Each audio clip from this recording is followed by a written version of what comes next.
Hello again, and welcome back to Mr. Mayor's Friday Book Chats. Happy New Year, happy 2020.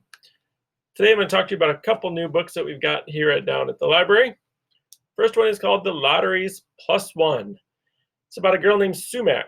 She's 9 years old, and she's a self-proclaimed good girl of her very large, extremely unruly family.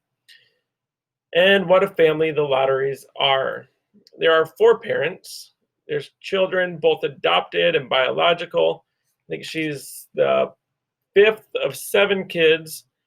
There's all kinds of pets, all living and learning together in this sprawling house they called Camel Lottery.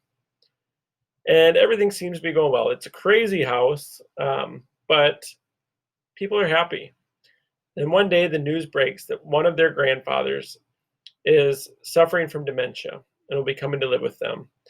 And not just any grandfather, but the long dormant one that they haven't talked to a long time, the one they call Grumps, who fell out with his son so long ago that he hasn't been part of any of their lives. And suddenly everything changes. Sumac has to give up her room to make Grumps feel at home. She tries to be nice, but Grumps clearly disapproves of how the Lotteries live. You know, this idea of eating whole grains and strange vegetables and rescuing pets and having a multicultural household. He is just tough to get along with. And Sumac thinks that Grumps has got to go. But can Sumac help him find a home where he belongs? So it's this book about this kind of crazy family and about what home means and what family means. Next one is called York. This is a pretty big book, but if you like kind of epic, sprawling, adventure, mystery stories, give this one a shot. And so it was 1798 when the Morningstar twins arrived in New York with a vision for a magnificent city, towering skyscrapers, dazzling machines, and winding train lines, all running on technology no one had ever seen before. But 57 years later, the architects disappeared, leaving behind for the people of New York the old York cipher, a puzzle laid into the shining city they constructed, at the end of which is promised a treasure beyond all imagining. By the present day, however, the puzzle has never been solved, and the greatest mystery of the modern world is a little more than a tourist attraction.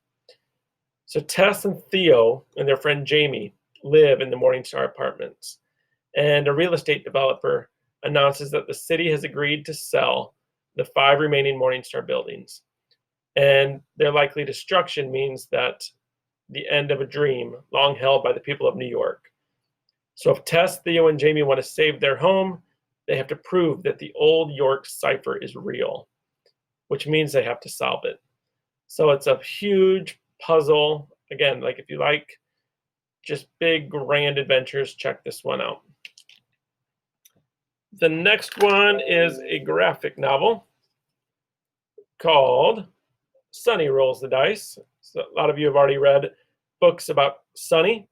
Well, Sunny's just made it to middle school, and it's making her life very confusing because all her best friend Deb wants to talk about is fashion and boys and makeup and being cool and fitting in.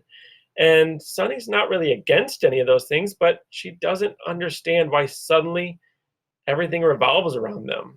She's much more comfortable when she's in her basement playing Dungeons and Dragons with a bunch of her friends. Because when you're sword fighting and spider slaying, it's hard to worry about whether you look cool or not. So it's just this story about Sunny trying to figure out who her friends are, fitting in, what's the deal with middle school. If you like scary stories, this compilation is called Out to Get You. It's about 13 ordinary kids, 13 ordinary towns, but danger lurking around every corner, where spooky things are hiding in plain sight. So it says, get ready for a collection of 13 short stories that will chill your bones, tingle your spine, and scare your pants off. Josh Allen concocts horror in the most innocent places, like R.L. Stine meets a modern Edgar Allan Poe. A stray kitten turns into a threatening follower. The street sign down the block starts taunting you. Even your own shadow is out to get you. The everyday world is full of sinister secrets, and these page-turning stories show that there's darkness even when you least expect it. Readers will sleep with one eye open. And the last book, it's called Lily the Thief, another graphic novel. It is kind of a fantasy adventure about a young thief who's desperate to break out of her apprentice role and take on bigger and better assignments being a thief. The guild master, her kind of master, only gives her little jobs like pickpocketing and trespassing, stealing little things here and there. But during one assignment, Lily stumbles onto a big job, but it puts her and her mentor into some very dangerous crosshairs, where there's cults and gods and treasure to be found, but there's also blackmail and danger. And Lily's got to keep herself alive. If you like fantasy readers and graphic novels like Zeta and Mighty Jack, check this one out. As always, thanks for listening, and I look forward to see you in the library.